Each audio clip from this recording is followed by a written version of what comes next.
E se eu te dissesse que a túnica que Jesus usou em seu caminho rumo ao Calvário ainda está preservada até os dias de hoje?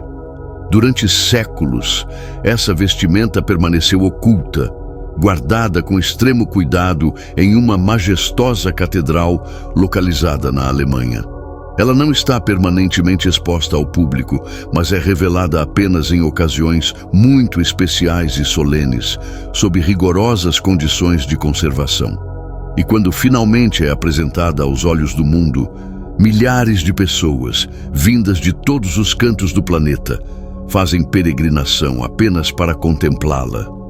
Mas o mais surpreendente é que esse não é o único vestígio bíblico que resistiu ao implacável passar do tempo. Neste vídeo, convido você a me acompanhar em uma jornada extraordinária através de 10 relíquias impactantes, objetos autênticos, lugares reais e marcas tangíveis do passado que ainda hoje respiram história, fé e mistério. Desde a escada que Jesus subiu antes de ser julgado, até a lança que perfurou o seu lado, cada elemento guarda um segredo. E um deles, em especial, que você descobrirá no final deste percurso, pode transformar completamente a maneira como você entende sua fé, sua história e talvez até mesmo seu destino eterno. Número 10. O manto de Jesus. De acordo com os evangelhos, antes de ser crucificado, Jesus foi despido de suas vestes pelos soldados romanos, que decidiram não rasgar sua túnica, mas lançar sortes para decidir quem ficaria com ela. Um desses objetos sagrados, o manto que ele usava, teria sido preservado ao longo dos séculos. Como narra o Evangelho segundo João, capítulo 19, versículos 23 e 24.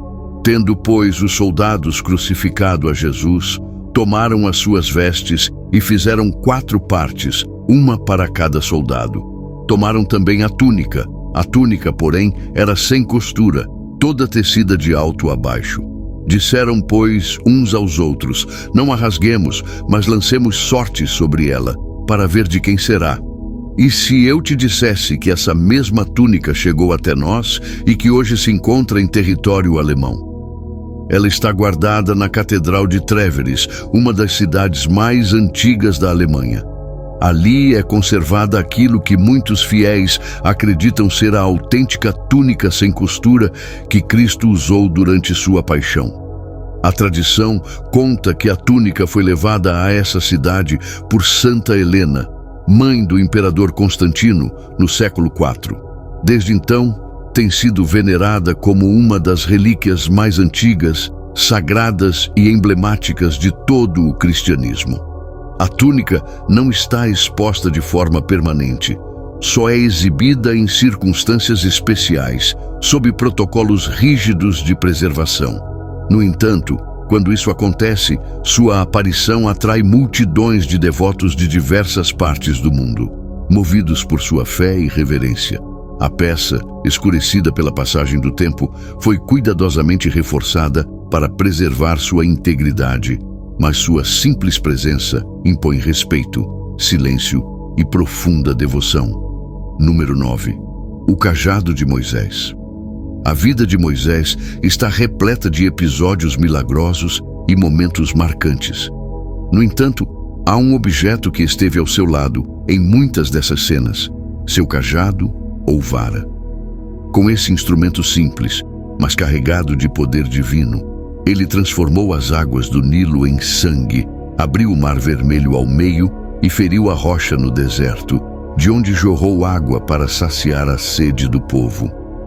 No livro de Êxodo, capítulo 4, versículo 2, lemos: Então o Senhor lhe perguntou: o que é isso na tua mão? Ele respondeu: uma vara.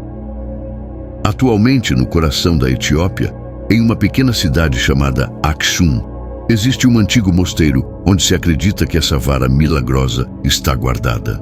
No mesmo local, muitos afirmam que também está abrigada a Arca da Aliança.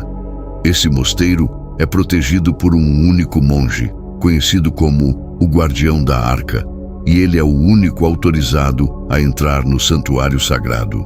Não são permitidas fotografias, nem câmeras, nem visitantes. Apenas histórias e relatos transmitidos de geração em geração. Alguns peregrinos dizem ter avistado, à distância, uma vara de madeira muito antiga, visivelmente desgastada pelo tempo, mas ainda firme e ereta, como se retivesse parte do poder que um dia transformou o Egito.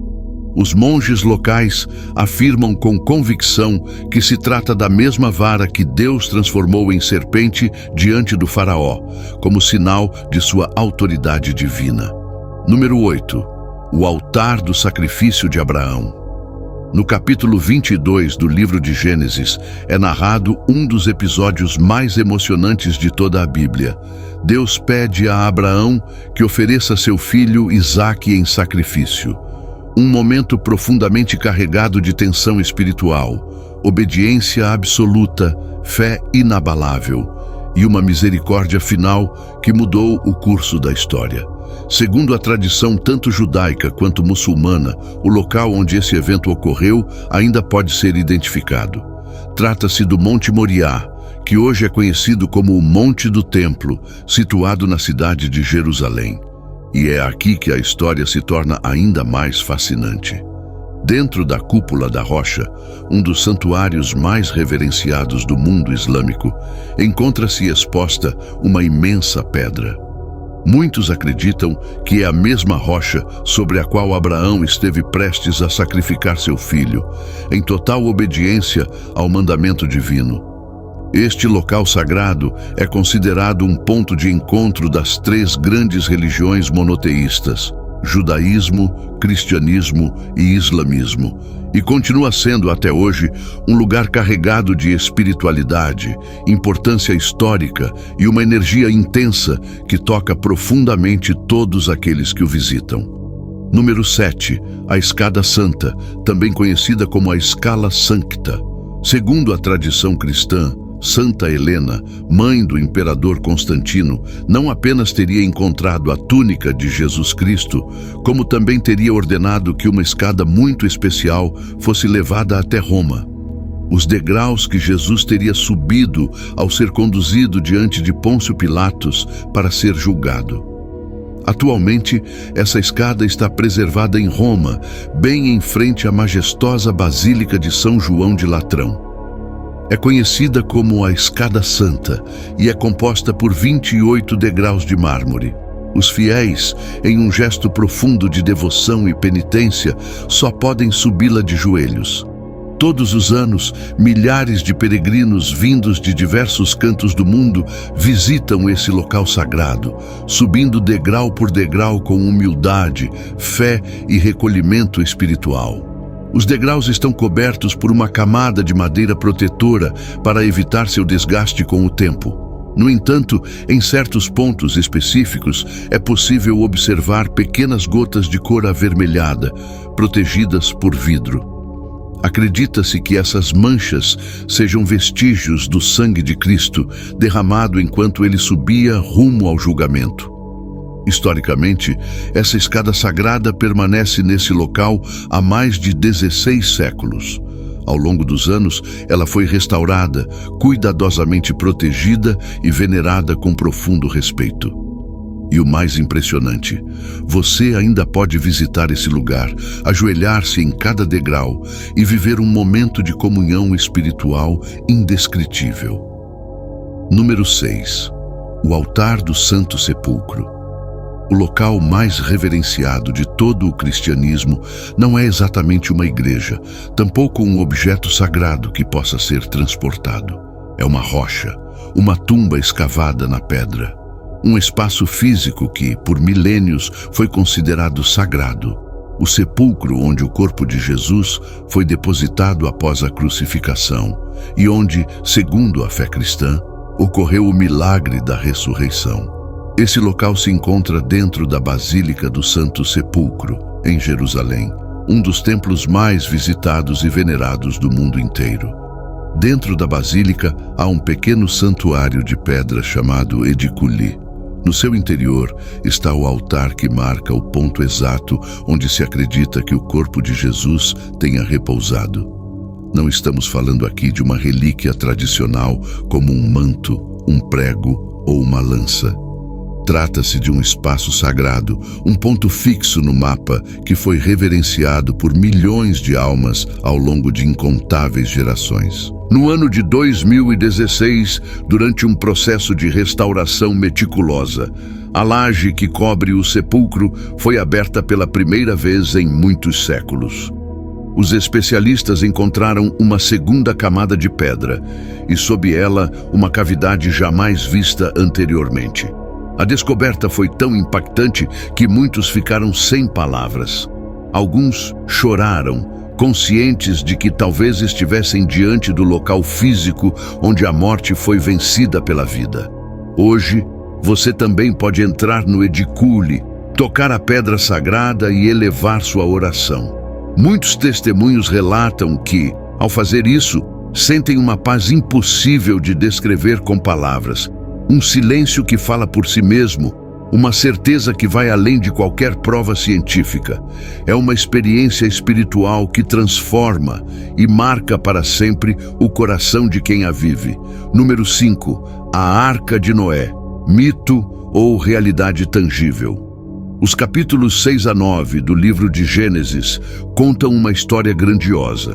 O dilúvio que cobriu toda a terra e o homem chamado Noé, que, obedecendo à voz de Deus, construiu uma gigantesca embarcação para salvar sua família e uma representação de cada espécie animal. Durante séculos, gerações inteiras procuraram por essa arca lendária, sem saber ao certo se ela de fato existiu.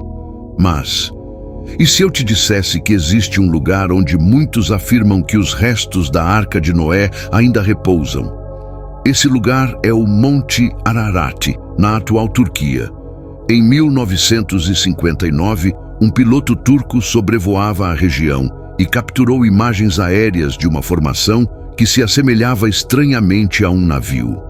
Anos depois, arqueólogos e exploradores investigaram a área e encontraram uma estrutura com mais de 150 metros de comprimento, exatamente a medida descrita na Bíblia para a arca. E as coincidências não param por aí. O material apresenta traços de madeira petrificada e a formação do solo sugere que não se trata de uma simples formação geológica, mas de uma construção humana muito antiga. Hoje, o local foi transformado no Parque Nacional da Arca de Noé. Conta com um centro de visitantes e um museu, onde se expõem evidências, estudos e teorias sobre o achado. Inclusive nos Estados Unidos, no estado de Kentucky, foi construída uma réplica em escala real da arca, seguindo fielmente as medidas bíblicas, para que aqueles que não podem viajar até a Turquia também possam vivenciar a grandiosidade dessa construção. E você? Acredita que a arca realmente existiu? Ou que ainda permanece silenciosa e intacta nas alturas misteriosas do Monte Ararat? Número 4. A Lança do Destino, também conhecida como a Lança de Longino. No Evangelho segundo João, capítulo 19, versículo 34, está escrito que um dos soldados romanos perfurou o lado de Jesus com uma lança enquanto ele ainda estava pendurado na cruz. E no mesmo instante, jorraram sangue e água. Essa lança, segundo a tradição, não foi descartada nem destruída. Pelo contrário, foi cuidadosamente preservada e passou a ser um dos objetos mais cobiçados da história, por imperadores, conquistadores e líderes de todos os tempos. Atualmente, afirma-se que a Lança do Destino está guardada no Palácio de Hofburg, em Viena, na Áustria, dentro de uma sala do Museu Imperial. Ela é exibida como uma relíquia de imenso valor histórico e espiritual. A essa lança são atribuídos poderes místicos. Há quem acredite que aquele que a possuir jamais será derrotado em batalha. Diz-se que o imperador Constantino lutou com ela em mãos. Mais tarde, Carlos Magno a manteve como símbolo de seu domínio. Napoleão Bonaparte tentou obtê-la e Adolf Hitler, ao vê-la pela primeira vez, teria ficado completamente obcecado por seu poder simbólico. Mas, além da lenda, há registros históricos e documentação que permitem rastrear sua trajetória. Sabe-se que ela foi transportada por diferentes regiões, escondida durante conflitos, estudada por cientistas modernos. Embora muitos questionem sua autenticidade, é inegável que sua existência é real, verificável e carregada de significado. Ela é uma relíquia que nos leva a refletir. Será que um objeto pode realmente carregar o peso da fé, da história e da espiritualidade acumulada ao longo de séculos inteiros? Número 3. O Sudário de Turim. Talvez este seja um dos objetos mais misteriosos, polêmicos e profundamente analisados de toda a história do cristianismo. Trata-se de um antigo lençol de linho sobre o qual aparece impressa, de maneira ainda inexplicável, a figura de um homem com marcas compatíveis com as feridas causadas por uma crucificação. Muitos acreditam firmemente que esse homem poderia ser Jesus de Nazaré. Esse sagrado tecido está guardado com extremo cuidado na Catedral de São João Batista, na cidade de Turim, na Itália. Há séculos, o Sudário de Turim é objeto de veneração profunda, mas também de intensos estudos científicos. Milhares de especialistas, entre eles pesquisadores, arqueólogos, historiadores e pessoas de fé, têm tentado desvendar a origem dessa imagem enigmática. Em 1978, foi realizada uma investigação exaustiva, cujas conclusões surpreenderam o mundo. Constatou-se que a figura não foi pintada, nem impressa, nem desenhada por qualquer técnica conhecida. Até hoje, mesmo com o uso das mais modernas tecnologias, ninguém conseguiu explicar como essa imagem se formou. Não foram encontrados traços de tinta, nem sinais de pinceladas, nem técnicas artísticas humanas. Parece uma espécie de queimadura, mas sem fogo.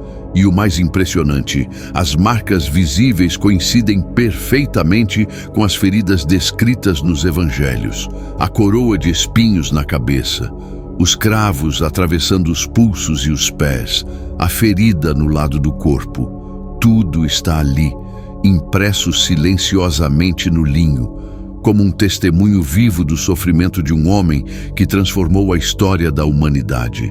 Atualmente, o sudário está sob medidas extremas de segurança, protegido contra qualquer possível dano. É exibido ao público apenas em ocasiões muito especiais. Mas se um dia você tiver a oportunidade de viajar a Turim durante uma dessas raras exposições, poderá estar diante do que milhões acreditam ser o pano que envolveu o corpo de Cristo após a crucificação. Número 2. As Tábuas dos 10 Mandamentos, fragmentos do Monte Sinai, e escreveu nas tábuas de pedra as palavras da aliança, os 10 Mandamentos. Êxodo 34, 28. Embora as tábuas originais que Moisés recebeu no alto do Monte Sinai tenham se perdido há milênios, ainda existe um lugar no mundo onde podem ser encontrados vestígios do momento em que Deus entregou sua lei à humanidade. Estamos falando do lendário mosteiro de Santa Catarina, situado nas encostas do Monte Sinai, no Egito. Esse santuário milenar é considerado um dos mosteiros cristãos mais antigos ainda em atividade. Em seu interior são conservadas pedras com inscrições antiquíssimas.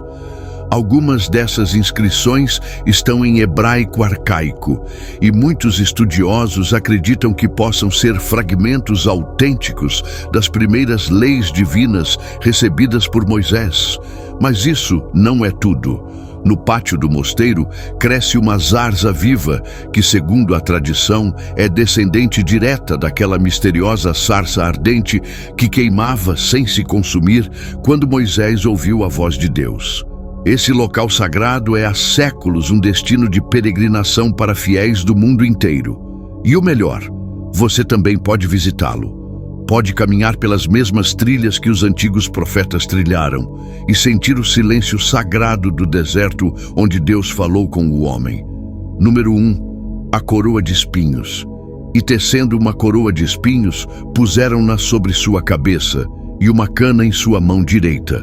E ajoelhando-se diante dele, zombavam dizendo: Salve, Rei dos Judeus! Mateus 27, 29. Antes de ser crucificado, Jesus foi submetido a humilhações cruéis por parte dos soldados romanos.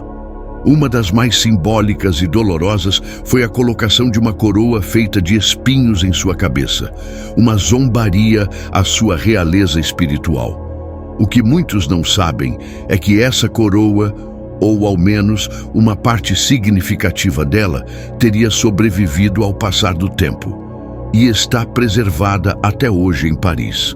Durante séculos, esse relicário sagrado foi cuidadosamente guardado por imperadores e reis.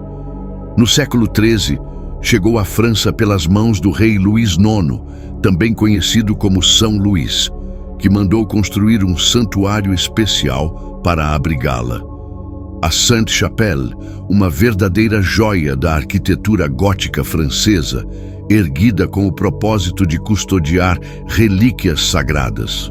Mais tarde, a coroa foi transferida para a famosa Catedral de Notre-Dame de Paris. Durante o trágico incêndio de 2019, um grupo de bombeiros corajosos conseguiu resgatá-la das chamas, numa operação que muitos descrevem como um verdadeiro milagre. Hoje, a coroa está protegida no tesouro do Museu do Louvre, sob vigilância constante. É importante esclarecer que ela não é uma coroa fechada, como as que costumamos ver nos filmes. Trata-se, na verdade, de uma guirlanda trançada de juncos, que já não possui os espinhos originais. Esses espinhos foram distribuídos ao longo dos séculos entre diversas igrejas ao redor do mundo, como símbolos sagrados de fé, sofrimento e redenção. Hoje, fizemos uma viagem no tempo, percorremos caminhos sagrados, contemplamos relíquias milenares que ainda hoje comovem a alma humana. Porque, mesmo que os séculos passem, mesmo que impérios desmoronem e a história avance, há coisas que simplesmente não desaparecem. Não se trata apenas de túnicas, lanças, pedras ou coroas, mas daquilo que elas representam: fé inquebrantável, sacrifício supremo, esperança eterna. São lembranças vivas de que, mesmo na escuridão mais profunda, há uma luz que jamais se apaga. Se você chegou até aqui, já não é apenas um espectador. Agora você faz parte desta busca, desse anseio por tocar o divino, por compreender o eterno. Escreva nos comentários: eu creio que Jesus é o Senhor. E que essas palavras não fiquem apenas registradas numa tela, mas vivas no seu coração. Porque quando o invisível se torna real, a fé deixa de ser uma crença e se transforma em certeza. Você ama mistérios da Bíblia, profecias e descobertas que revelam segredos milenares? Então inscreva-se agora no canal Segredos Bíblicos 360. Aqui você vai encontrar revelações impactantes, histórias esquecidas e verdades que fortalecem sua fé. Não perca nenhum conteúdo. Ative o sininho, compartilhe com seus amigos e venha fazer parte desta jornada espiritual rumo ao desconhecido. Segredos Bíblicos 360.